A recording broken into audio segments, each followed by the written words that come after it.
Hello, good evening, everyone. Welcome back to my IVF Answers. We are back with another topic, with another guest today. As you can see, Dr. Kristýna is with us already. Thank you so much for joining us today. I hope you had a nice and not too busy day, although I think it was busy. You mentioned you went to the conference in Brno today, so I hope that it was interesting for you as well.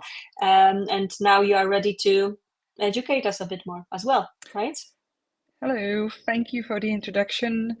It's been a pleasure as always. So I think that we can kickstart the very interesting topic about Thank the you. Thank you aging. so much Yeah. for joining us. And you are very right. This is a topic that definitely will bring lots of questions, I'm sure. So we will start with Dr. Kristýna's presentation on our topic IVH limit. And then we will focus on your questions. So please remember to put those in the chat, and Dr. Kristýna will simply answer them for you right after the presentation. So there will be around 30 minutes for the questions, so you can put those in the chat during the presentation or afterwards, and we will definitely try to answer all of them. So don't hesitate, we are simply here for you. And let me just repeat, if you haven't seen our previous webinars, that everything is recorded, it's all anonymous, so feel free to ask any questions that's on your mind. Dr. Kristýna Frühaufová is from GYNEM Fertility Clinic in Prague, and today she is connecting with us from Brno, and I think we can start with the presentation now. Okay? Okay, thank you. So hello Thank you so again much indeed. from the Czech Republic. I'm going to be addressing the very interesting and very wide topic of the IVF and its age limit. So first of all, despite the advancements in the IVF technologies, the female age is still the biggest challenge that we face every day, because we see that in the society there is a trend towards postponing the fertility plans to the third and fourth decennium. So we are on the daily basis faced with women with the advanced reproductive age who haven't fulfilled their fertility plans yet. So basically there are different aspects how to look at this issue. First of all, is the aspect of the ovarian aging itself, and later on I'm going to focus on the aging of the female uterus, which is also important for especially the pregnancy. So first of all, let's look at the ovary. So what are the reasons for the decline in the, sorry, I've just skipped a slide, sorry for that. We know that female fertility tends to decline with the aging. After the reproductive function after the age of 35 go down. Even more rapid decline we see in women in their 40s. So when we look at the success rate of the IVF, they depend on the age. So if the patient is below 35 years of age, she has about 50% chance of getting pregnant. On the other side of the spectrum, you have a patient who is 42 years of age or even more.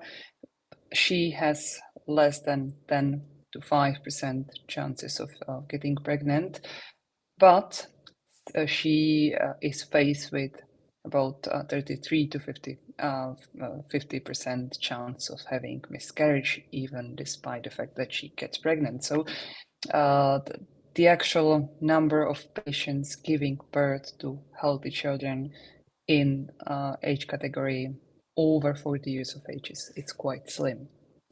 So as I said, there are few reasons for the fertility decline with the aging process. One of the reason is basically that we run out of the follicles. The ovaries are specific because women, we are born with certain amount of the eggs, and those eggs just run out through our reproductive lifespan, and we actually don't grow new eggs, unlike the male when they sort of reproduce the sperm cells on a daily basis. So with that, the ovarian capacity just is reduced over the aging process. There are the follicles that remain quiet, they remain dormant until the age of the menarche, or until we reach the puberty, when the actual hormonal process starts, and the regular cycles kick in within the ovary, and this whole process lasts up to the menopause. Even if we reach the menopause, there is still a certain amount of follicles left in the ovary, so the number of the eggs that don't actually run down to zero. The threshold is around 1,000 to 1,015 follicles within the ovary, and when the number of the follicles reaches this threshold, then the follicles sort of become inactive and irresponsive to the hormonal stimuli from the brain. So with that, the ovary basically stops its hormonal production and the menopause naturally occurs. It's not related to the age itself, it's related to the number of the remaining follicles, and this is of course genetically predetermined. The other reason for the decline in fertility is the decline in the DNA quality within the eggs itself. Again, there are some specific factors that play the role, and these are also the differences between male and female reproduction. We know that in order to create an embryo or to have successful fertilization, you need half of the genetic information from the mother and the other half from the father. For that, the gametes, the reproductive cells, have to split up the chromosomal, the number of the chromosomes, so they have to split up the amount of the DNA. This process differs between male and female. In male, that's a continuous process that is happening on a daily basis. In women, this split of the chromosome, which is called the meiosis, is put on hold even before we are born. So the DNA in the eggs is in quite an unstable condition, and the final part of the meiosis is actually happening by the time of the ovulation. So the longer this process has been put on hold, which means that the later the follicle actually goes to the ovulation phase, the higher the likelihood of any DNA damage within the eggs. So basically, the later we get pregnant, the higher the chances of having chromosomal abnormality within the egg itself and later within the embryo. So how can we objectively describe the fertility decline?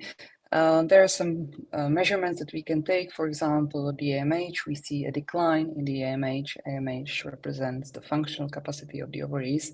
It goes hand in hand with the decline of the antral follicle count and the lower response to the IVF in the terms of having fewer eggs, having lower egg quality, and with the lower egg quality, we are faced with higher chances of pregnancy loss. So the ovarian aging, there are different factors that influence the ovarian aging itself. One of them, and it's quite important, are the environmental factors. We know that in women, for example, who smoke, we see lower ovarian capacity and we see a lower quality of the eggs. Also, the factors such as nutrition play quite a crucial role, but the nutrition has to be balanced. We might take some, for example, antioxidants to prevent the accumulation of the oxidative stress within the ovarian tissue. But all these measures have to be long-term. Also, as I mentioned, the genetic factors play important role. We know that there are some families that women just tend to go to early menopause. Most likely, we haven't discovered the genes that are responsible for this familiar, let's say, preterm menopausal state. What is also important is the surrounding cells, not the egg itself. So, and also the the organs within the egg. For example, the quality of the mitochondria. Mitochondria basically means the energy being produced to the egg. So the higher the energy source, the higher the quality of the egg itself. And also the tissue compartment of the ovary, meaning if there is absence of, for example, chronic inflammation, absence of endometriosis and such factors. So when we look at the numbers or the data that we know that with the aging process, we basically need more eggs to ensure that we have sufficient number of the eggs, and with that we are able to create a good quality blastocyst in the end. But this becomes difficult since we know that there is a diminishing ovarian reserve with the aging process. So when you look at this in this graph, you have the blue line that represents the number of the eggs needed for the fertilization with the age, and also the ovarian reserve related to the age. So you can actually see that those two lines cross by the age of 35. Before that, in younger women, you actually need lower number of the eggs that is actually present in the ovaries. On the other side of the spectrum, when we age, we actually need far more eggs than the ovary itself is able to produce within one cycle. So is there any way how to deal with diminishing ovarian capacity reserve? There's been a lot of research going on lately, and this is basically focused on so-called the ovarian rejuvenation. The rationale behind this is to boost the activation of the primordial follicles within the ovary and sort of to wake up those dormant follicles and make them active and lead them towards the ovulation. One of the most known one is so-called the PRP, which is the injection of autologous plasma, the platelet-rich plasma within the ovary. The studies that have been done on this topic describe the decline in the FSH following the PRP and the raise in the MH. But when we look at the data and there's the age DNA quality factor that we have to keep in mind that is also crucial. So we know that this method is mostly successful in younger women who are facing with preterm ovarian insufficiency. So this method, let's put it in the other words, is successful when the women are quite young, below the age of 35, with the aging process. Even the fertilization rates, even we are able to have more follicles, but still the pregnancy rates are almost the same as in the group of patients without the PRP. One of the ways how to sort of bypass the quality of the eggs and how to bypass the aging factor within the ovaries is the use of egg donation. This alternative is not available in all the countries within the European Union. So I'm just speaking of the Czech Republic. When we are able to use the donor gametes, the legislation allows us to use the gametes of young, healthy, and genetically tested donors between the ages of 18 to 35. When we use the donor eggs, then the pregnancy rates after the embryo transfer reach up to 55 to 60%. And last but not least is also the health issues that the advanced maternal age is related to, and those health issues are basically linked to, let's say, the age of the uterus, because we know that with we age, the whole body ages, the vascularization of the uterus becomes less efficient. So in women in the fourth decennium, we see higher rates of preterm labor, pregnancy-related complications such as preeclampsia, gestation diabetes, And also those women are more likely to deliver via the C-section with the possible risk of having post-op complications. Also, since there is ischemia of the vessels within the small pelvis during the pregnancy, not only during the labor, there are some long-term complications such as high risk of incontinence of urine and feces following pregnancy after the 40 years of age. So this is all for me from the introduction, and I'll be happy to answer your questions.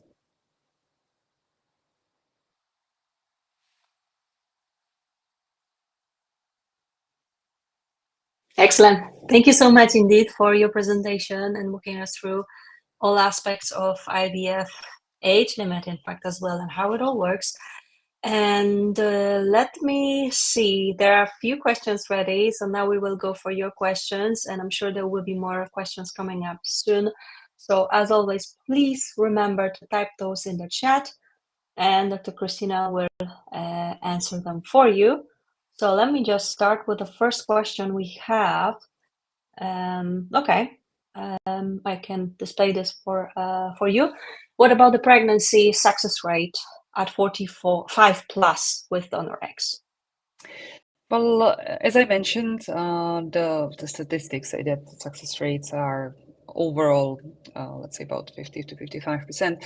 But we also have to consider the health status of the woman itself. So that all depends if there are any other age-related complications, because this age category is usually faced with some other issues, such as, for example, adenomyosis, that itself reduces the chances for implantation. So we have to take it case by case and evaluate whether the woman is healthy enough to sustain the pregnancy and give birth to a healthy child. Okay, of course, that makes sense. Again, thank you so much. I will go to the next question. Again, there's a person who's asking about this. So I am 45, have an AMH of 1.7 nanograms per millimeter. Would you encourage me to pursue IVF treatment? Any thoughts on this? Yeah, well, AMH 1.7 nanograms per milliliter is quite high for this age category. As I mentioned, in this age category, but we need about 25 to 30 eggs to have one good quality blastocyst. So I don't think that this level of AMH would be high enough to gain this number of DX within one cycle. So we have to look at the ultrasound to do the follicle count as well, to see what expected number of follicles is there on the ovaries, because sometimes the AMH itself is not enough to tell us the whole story. And if we have enough mature eggs from the cycle, then if we have sufficient number of blastocysts, then doing the genetic testing, the PGTA would be recommended. Okay, thank you so much indeed again. If there's anything else you wish to add, let us know, okay? We will take care of that as well for you. And let me go to the next question in the meantime. So what does norepinephrine do to your hormones, and do you recommend taking levothyroxine for extended periods if you are in between IVF treatment? So the norepinephrine is progesterone that has a little bit of estrogen activity. So it's usually used either to postpone the menstrual bleeding, or in women with low endometrium, since there is a bit of the estrogen activity, to induce the menstrual bleeding if needed. It actually shouldn't interfere with the following cycle itself. So it's only its action is only valid for that particular cycle that we use it. To the other half of the question, if you're taking levothyroxine, then it's usually given for the the hyperfunction of the thyroid. So if that's the case, it should be used in the long term. Yeah. So it's not Because, like you need to stop it during the yeah, IVF, it's you not just like the continue. corticosteroids for the levothyroxine. You shouldn't just go off and on the medication. Yeah, exactly. So if that was prescribed, I believe, even before IVF, so you need to continue taking that, right? Okay. Thank you for the clarification. Let me just have a look at the next one. So what is your opinion on ovarian PRP? Any experience with that? If you can tell us a bit, it's always a topic that brings lots of questions. Well, I'm a bit cautious about this method because it's sometimes the new methods that arise in the IVF, they're sort of like playing with the hope, and you really need to gather the data. So, as I said, when you have young patients with preterm ovarian insufficiency or with lower antrum follicle count, then actually having 1 or 2 extra follicles might be helpful because you don't need so many eggs. But the PRP itself won't mend the DNA damage that's been done over the aging process. So even if you have women 40 plus and with after the PRP you have 1 extra egg, it's still not enough to sort of make up for the damage that's been done. So yeah, we have to select the patients for that, and it's not a magic cure for the aging process, unfortunately. At least it's not thoroughly checked, right? It's still experimental. So I think that this is the issue here, that it shouldn't be recommended to every single person because of that as well, right? Exactly. Thank you so much. Thank you for that. Now I will show you this a few details right here. So let's have a look. So our clinic in Czech Republic do not recommend PGTA when frozen embryo transfer is done with donor eggs, embryos, with young and healthy donors. That's why we didn't test the embryos. But after 9 weeks of pregnancy, the pregnancy stopped due to trisomy disease in chromosome 15. Now the clinic offered to do PGTA in the other embryos left, which can cause huge stress. We decided to do the next frozen embryo trial transfer, hoping for the best. What is your overall opinion on PGTA in case of young and healthy donors? Thank you so much for your question. Well, generally we don't recommend that either because because sometimes the patients ask for that, and when we get the results back, it's most likely that the best quality embryos are euploid. So the risk of aneuploidies is quite low when you have healthy young donor. Still, in this case, it's the de novo mutation that happens by the time of the fertilization, which is sort of a bad luck. So most likely it won't be present in the other embryos. So I wouldn't routinely recommend PGTA testing to the donor cycles. Okay, thank you for the clarification here as well. All right, not easy questions and no easy answers to this kind of questions as well, right? Thank you indeed for that. Next question from Debbie. If you have PCOS and high AMH for your age, does that improve chances of successful birth in late 30s, early 40s? That is a really interesting and also difficult question to answer because the PCOS itself is a very specific issue, and we know that the overall quality of the eggs within the group of PCOS patient is a bit lower compared to the normal AMH or normal ovarian capacity patients. So even though that you're able to produce more eggs, and most likely the quality will be a bit limited.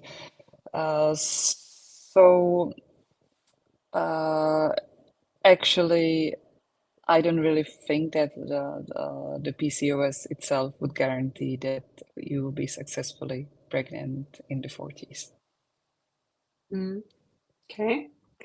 Thank you. And let me just go to the question here. We talked about PGTA in a minute ago. So does the PGTA harm the embryos? If you can answer that to clarify this. Yeah, well, still a lot of research being done on this topic because it's one of the fears that we have, because we don't want to damage and we don't want to cause any damage to the children born after the PGTA. So there's something that it's called the epigenetics. That basically means that it's all the influences on how the DNA has been transcripted later on, and this is sort of the way to switch on and off the genes. And any manipulation of the embryos within the lab may cause some epigenetic changes. So definitely we may be doing something in the lab to the embryos. Still, we don't know what is the impact. From my point of view, the biggest issue about the PGTA testing is like the ethical one, because still we don't know what's happening during the early embryonal stages, and we don't know what embryos we were when we were inside a fallopian tube and inside your mother's womb. We might not have been the best ones. Might not have been the best looking embryos. We might even be the mosaic embryos, but still we made our way through it. And the question is whether we are not discarding embryos that might end up as healthy children in the end. So this is, from my perspective, the hardest Yeah. question within all the PGTA topic. Yeah. Sounds yeah. This is the thing, right? It's not Yeah. an easy just question, not only from the medical side, but there are other things involved in this. So yeah, thank you. Not an easy question. Thank you, of course, for bringing this up. And let's have a look. Gabriela, I would like to ask you. So I am 43, 5 follicles, AMH 0.5. I can do IVF with one egg. Husband, I have low motility. In 2023, I did one IVF, one embryo, did not implant. Anything you can suggest with this kind of information? Well, most likely that is an expected result, unfortunately. So if you do have one embryo, then for this age, we know that it takes about 8 embryos to find the euploid one. So the question is how to take it forward from then. So if you want to repeat the IVF stimulation, or if you want to switch towards the egg donation, which of course give you higher chances, but it's something that you have to be on board with. Yeah. Of course, as always, this is a delicate matter, and of course has to be thoroughly thought about as well, for sure. Yeah. Thank you. Okay, what is the oldest age that egg donation treatment can be undertaken? In Czech Republic, of course, in such case, right?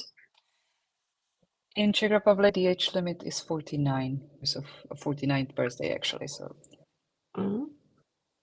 so it's not possible to, if you are 50, it's no longer possible to undergo treatment, right? Just to clarify. To choose another country. Yeah. Exactly. Okay. I hope that explains it. It's important. So in Czech Republic, it's that age limit. Okay. There are other countries, of course, where it's sometimes possible. So if you want to learn more, then I can only encourage you to go to check our other webinars, or simply drop us an email. We'll be happy to discuss it and get you know. Okay, let me just show you this question. So could you also advise on the general success rates on embryo donation for women of 48?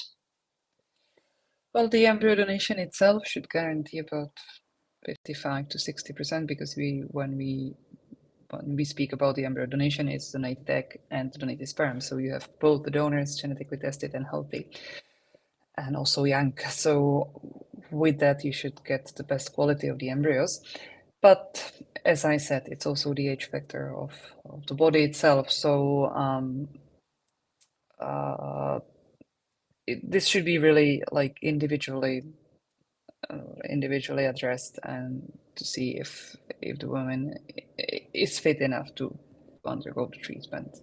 Because there are some Okay. countries that don't even allow the fertilization in women, for example, after the age of 42 or 43, even with the egg donation. Okay. Thank you. Thank you for the clarification here. There are 2 questions left, so if you have more, go ahead, type those in. We still have time for your questions, but I just want to encourage everyone to put those in the chat. And next question from Zoe is, at what age would you recommend using donated eggs to give couples the best chance to achieving pregnancy? It's not only about achieving pregnancy, it's about like going through the pregnancy healthy without any complications. So if you're considering egg donation, then from my point of view, the upper age limit to make it through as healthy as possible with a healthy child in the end is around 42, 43. Okay. Yeah. And if I may ask, did you have any someone who was older and it was possible to achieve pregnancy over 43? We actually do have a couple of patients that we did implant the embryos just, let's say, 1 month before the upper age limit, and Okay. they still got them pregnant. But we've seen a lot of stories of women who really had difficulties during the late pregnancy Okay. and also the delivery. So yeah, this That's has why to you be. always We have emphasize that it's not only about achieving pregnancy, but actually exactly, yeah, getting the we have healthy to baby. keep. That's what. Yes, we have to keep in mind the health Exactly. of the mother and the baby as well. Of course. Thank you for the clarification to this as well. And let's have a look at the next question from Claire. A few details, let me show you. I am 43, tried IVF twice, then went to egg donor, but it didn't work, no embryos. So now checking, maybe an issue with my husband's sperm. If he has to take things to improve it, I won't know if it was me or him before. Due to my age and limits on money, would you try again with my eggs or think it's best still to do egg donor? Well, first of all, you need to see, because you didn't have any embryos, then depending on if there was no fertilization at all or there was a rest within the embryonal development, so to take it step by step to see what might be the possible cause. Sometimes even by that we are not able to figure it out because it's biology, so not all the gametes are able to communicate with each other. So you might have completely different results with a different batch of eggs from a different donor. So if it's not let's say the semen quality, that would be like the first possible explanation. You may do some more digging into the functional, let's say the DNA fragmentation of the sperm, and then decide which way you want to move further, but still using the donor egg, even with lower quality of the semen, will provide you with the best chances for pregnancy. Okay, brilliant. Thank you so much. More questions are coming in. Some of them are on some different things like mitochondrial replacement therapy. So there will be a webinar actually on this. This is, of course, a brand new topic and still experimental. And I believe it's not possible to do it in Czech Republic, correct? No, it's no, the Czech legislation doesn't allow this. And as you said, it's an experimental that still needs a lot of, cautious. So, Definitely. So please bear in mind, I see your questions. However, it's simply not illegal, not possible to do it in Czech Republic. So if you would like to ask questions on this, I can only encourage you to sign up for our upcoming event. There will be a webinar on this particular topic. It's possible in the UK, Australia, I know it already. So we will have guests who will be able to simply explain this as well and give you some answers. So let me go back to the question on our topic, which is what matters more, age or test results, such as AMH, FSH, for a 42-year-old woman and older? the age. That's basically it. The rest is the age defines the quality of the DNA. Of course, just speaking about the average patients, there's always been women who gave birth to healthy children, even in the, let's say, advanced age. It's like two sides of the spectrum. So on one hand, you have patients who will, for example, face the early menopause. On the other hand, you have patients who most likely are prone to have children later on, but this is really slim percentage of patients. So it's mainly the age that defines the quality. Yeah, although we wish it was different. This is how it is, unfortunately, right? Okay, okay, let's clarify this because it's more about legislation in the Czech Republic. So does your clinic treat women who want to become single mothers by choice? And unfortunately, we can only treat the infertile couples, and we don't treat same-sex couples as well. So, yeah. It's because of the law rather than Yes, the clinic, yes. right? Just to emphasize this, so everyone is clear on this. Okay, let's see. Would you advise single or double embryos transfer for someone who had fibroids removed inside and outside the cavity? Well, since there were fibroids removed, I suggested if they're outside the womb, if they're inside, they might be done with hysteroscopy, but the fibroids on the outside are most likely done by laparoscopy, and it involves some suturing. So that creates a scar tissue on the uterus. So with that, I would advise just single embryo transfer since there is a risk of the rupture of the uterus during not only pregnancy but during the labor later on. So yeah, just to avoid the risk. Right. Okay. Thank you. All right. Let me just go to the next question concerning egg donation. What genetic testing is being done? How many diseases are tested? And do you do gene matching with partner sperm? Well, I'm again going to speak only about the Czech legislation. So there are genetic tests that are defined by the legislation. At the moment, we test the karyotype of the patient. And because the autosomal recessive diseases are common in different diseases common in different regions of the Europe. So we test the ones that are the most common in the Czech Republic, which is the inherited deafness, then the spinal muscular atrophy, and sorry, I have to find the English English name for that. Just give me a second. I will just remember, and I will repeat that later. So yeah. Not a problem. So, but this is defined by the legislation. Of course, when we know that there's, for example, some autosomal recessive disease that is defined in the partner, then we can test the donors for that. And Okay. And in our clinic, we don't do the genetic matching. Matching, yeah. All right. Yeah. Thank you for the clarification.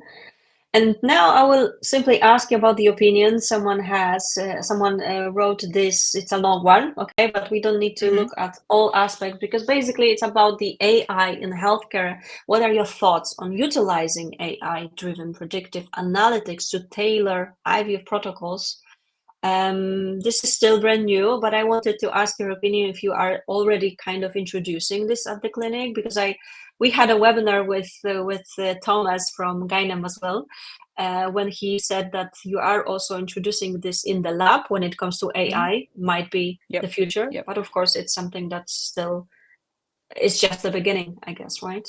Yes, it's like the beginner stage of the AI, yet in the terms of the tailored protocol, tailored stimulation, I think that the experience of the medical professionals still can bring you more insights than the AI itself. So even there are some products that might use the AI to calculate the right dose. Still, I think it's the best maybe. Insight is from our experience of the physician, of ourselves. So, and in the terms of the lab conditions, we have the ways how to evaluate the embryonal development via the AI, but still this only consists of the morphokinetic aspect of the development, so it doesn't have the genetic aspect to it. Hopefully in the future there'll be some ways how to predict whether the embryo is healthy or not without having the need to do the biopsy, and this would be like the best scenario and the best outcome that we might actually get from the AI, but still there's a long way to it. Definitely, but I just wanted to show this to everyone. I think that this is an important part of it all as well, but it's just the beginning. And I remember Thomas said that, you know, there are no even protocols yet involved in this, so this is something that we need to remember about. And I think it's important to you know, don't forget that it's still early stages, right? Thank you so much for your question. It's still all interesting for sure. All right, let me show you this question. So would you advise ICSI alone or ICSI combined with Zymote? What are your thoughts on PICSI? ICSI, well, yes, depending on the semen quality. The microfluidic Zymote can bring you some better results even when you have the normal zoospermia. The PICSI itself hasn't been proven to like bring better outcomes of the both fertilization and for pregnancy rate. So the microfluidic chip alone is the only one that really has the clinical data proving that it works. Okay, crystal clear again. Thank you. And probably one of my favorite questions, to be honest, because it's always the matter about supplements. Anything you can suggest when it comes to equality? And have you heard about any success when talking about, I'm not familiar with this for sure, rapamycin priming with HIG, HGA, sorry, not sure. Yeah. Well, unfortunately, there is no, it's my always the same answer. There's no magic supplement that will improve the quality of the DNA, since, as I mentioned, it's a long-term effect that we see. So the damage that we're dealing with now, it's the damage that's been done over the past years throughout our life. So the worse lifestyle we have, the worse the damage. Of course, it's also about the quality of those protective proteins that are sort of covering the DNA and are stopping the free radicals. But this is something that we don't know where we stand because of our genetic makeup. But the accumulation of the years of the damage, there is no way to reverse it. So even though if you're taking supplements right now, you won't mend your DNA quality. Okay, thank you so much. Again, as I mentioned, it's never an easy answer, I'm afraid, for this kind of question as well. So let me have a look. Okay, more questions are here. And let's see this. In the last frozen embryo transfer, my doctor recommended less progesterone in order to help the body to process more. What is the normal progesterone level? Well, that depends whether you had the natural cycle, frozen embryo transfer, or if you had a supplemented one, then the levels of progesterone do differ. If you had a natural cycle, then actually adding more progesterone will or might do harm, because there is something that's called the negative feedback. So the more progesterone you supplement, the less the body produces, and with that also you might secondarily reduce the estrogen production. So it's not desired to put the patients on high levels of progesterone in the natural cycles. On the other hand, when there's the fully supplemented HRT, frozen embryo transfer, in that case, you have to supplement the progesterone enough because there is no production, there is no corpus luteum, so the body is simply not producing any progesterone at all. And for that, you can test the progesterone level on the day of the embryo transfer. Okay.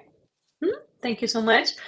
I will now go to a question from Emmanuel. I am 42, have a 3-year-old. I heard that as I already did have a baby naturally, it should be easier to have good results with my own eggs to get pregnant, even if I'm older. Is it true?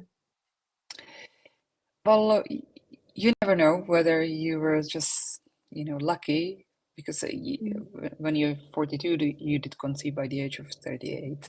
So in that case, you were still in the, let's say, the better age category for the conception.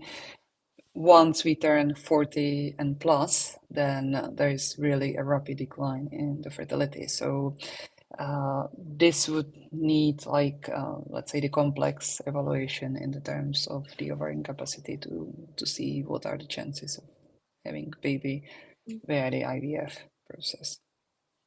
Okay. Thank you again. Hope that helped you a bit as well. All right. Next question is from Marie. I'm 48. 2 IVF failed, but in Europe, sorry, I'm not sure. We cannot use donor due to, okay, it's really expensive. Okay. No question here, but anything Yeah, I guess you that, can yes, well, suggest? that, the next step would be to proceed with the donor egg embryo. Sure. Yeah. There's no really other way at 48 that might be Yes, difficult to yes, simply yeah. go different route, right? Okay. Sorry. I hope that helped. Of course, Marie, if there's anything else, you know what to do. Okay, now we will go to this in question. So I'm 44, had 3-day fresh embryo transfer of 2 embryos, 7 cells and 10 cells. I was hopeful that the 10-cell embryo will make it, but it did not. I did not get pregnant. Lining was 7.4 millimeters at the time of triggers. I wonder if you have an opinion if this lining was sufficient to transfer, or if it was likely that the embryo itself, due to age, despite that it was 10 cells, will have low fragmentation. Yeah. Sorry. Well, the stage that the embryos were at is okay for day 3, Yeah. but still it's the morphology, we don't see the DNA, so if we leave the embryos to the blastocyst stage, then those embryos with some complex chromosomal abnormality will get a rest between day 3 to 4. So we don't know whether the embryo would proceed on or not. In the terms of the lining, 7.4 is considered to be okay. It's not only about the thickness, it's also whether the lining was triple line, so I cannot really answer about this, but from my perspective, 7.4 is most likely good lining, and most likely it's not the cause for the implantation failure. It logically would be the quality of the embryo, the genetic quality of the embryo itself, or embryos. Okay. Thank you. There's a follow-up from the same patient. So would you advise a 3-day or 5 or 6-day transfer, embryo transfer for both fresh and frozen transfers? Well, that depends on how many embryos you actually have. So when we're speaking about the fresh embryo transfer, when you only have 1 embryo, then there's no need to leave it up to the blastocyst stage unless you want to make sure that the embryo would actually make it and would be able to create a blastocyst. For the embryo transfers, we don't routinely freeze the embryos day 3.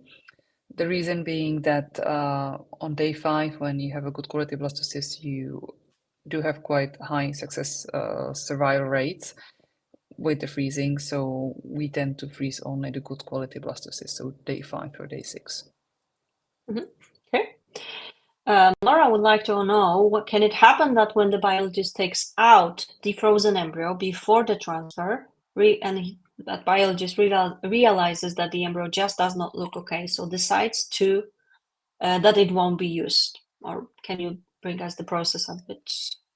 Yeah, well, after the toning process, we can tell whether the embryo survive or not. So if the embryo degenerates, we are able to tell. If the way that the embryo actually looks after the toning process is a bit different than when you have the fresh one, because for the freezing you have to collapse the blastocyst. So that means that all the cells will sort of come back together to the center. So the embryo will look differently without compromising the quality of the embryo, because when you leave the embryo in the medium for a couple of hours, then it will go back to the normal blastocyst stage and shape. So if we see that the cells are viable, in that case, we would proceed on with the embryo transfer. Okay. Again, I hope that answers your question. I do believe so. As I've mentioned, we will be slowly finishing, and I think that there are like 2 questions I still think we can answer. So I have just had a bowel resection to remove endometriosis from the bowel. Previously, it was stage 4 endometriosis, which was removed from the bowel, and endometric cyst also was removed from left ovary after failed rounds of IVF and also a failed round of egg donation. I'm 43, and what are the chances of pregnancy after the endometriosis has been removed? Anything you can advise Yeah, here? well, we know that the active endometriosis may actually have a negative impact on the environment within the pelvic cavity. It might create sort of pro-inflammatory environment that is not really good condition for the implantation. So in that case, when you do have bowel and ovarian endometriosis, when it's been eradicated by the surgery, then the conditions and even the setup of the immune system might go back to normal, so that might improve the implantation.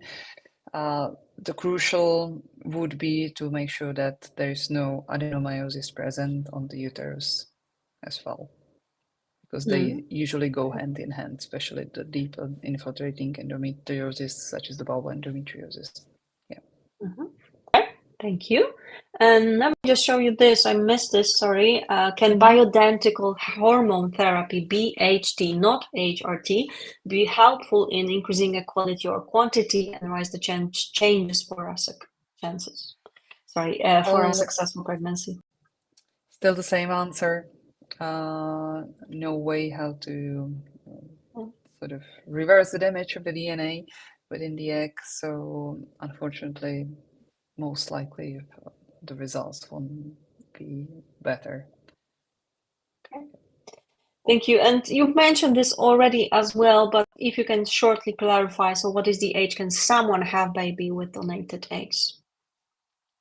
Well, as I said, the upper age limit in Czech Republic is the 49th birthday. So yeah, that's the latest that we can actually do the embryo transfer. So up to 49, you can go ahead and contact the clinic, and it's possible, of course. All right.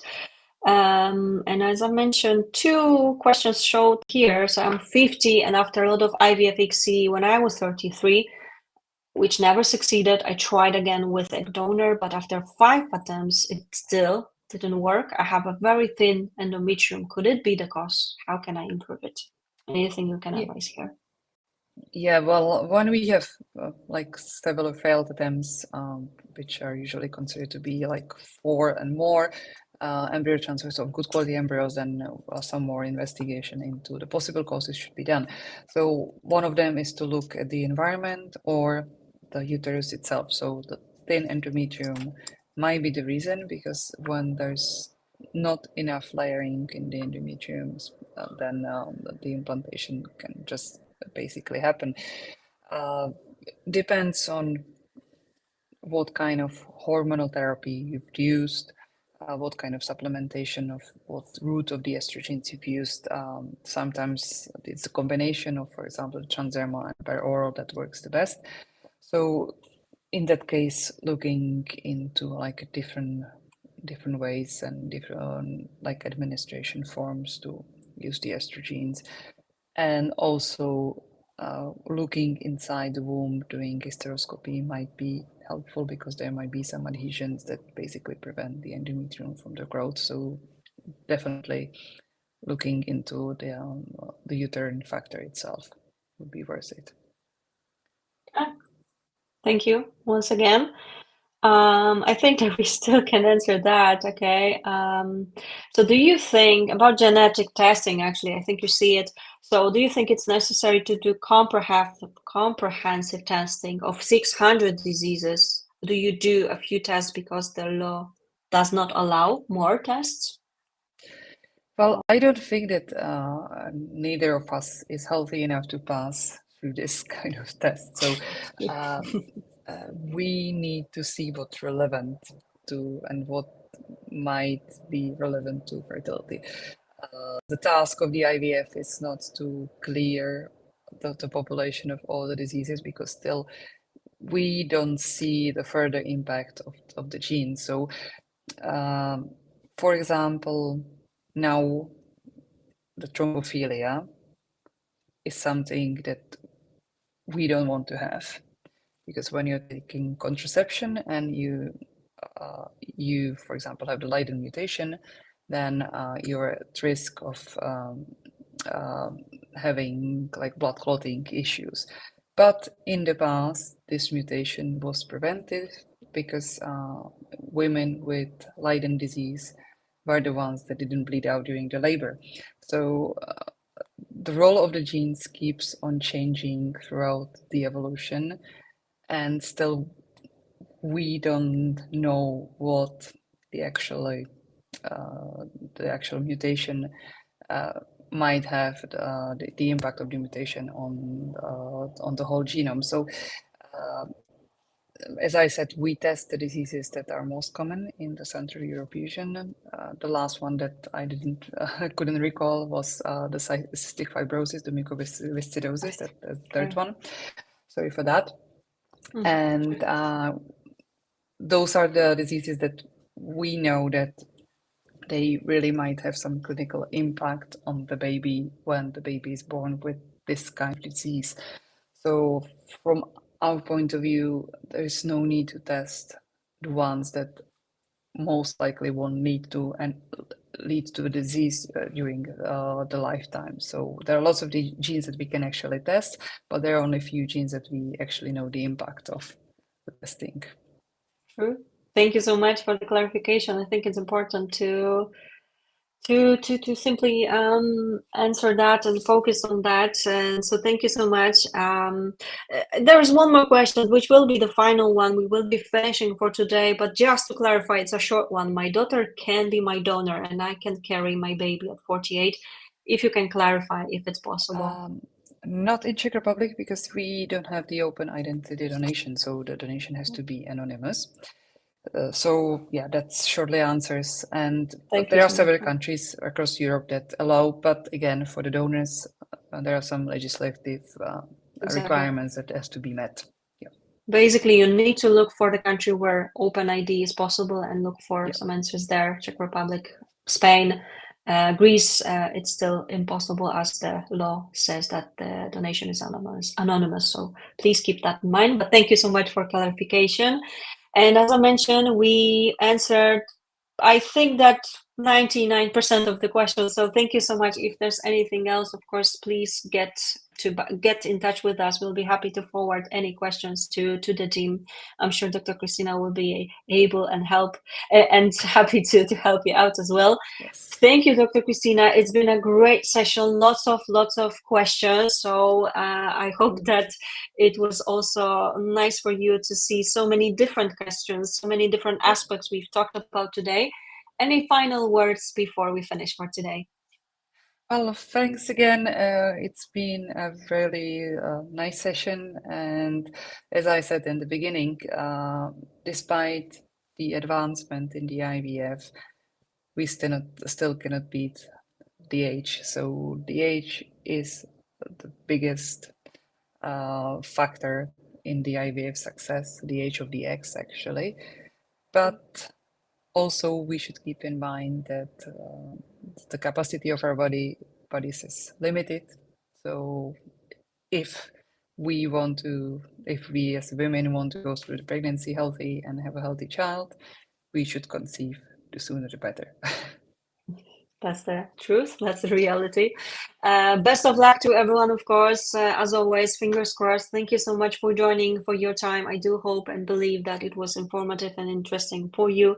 As you know, we will be back with more topics, more events.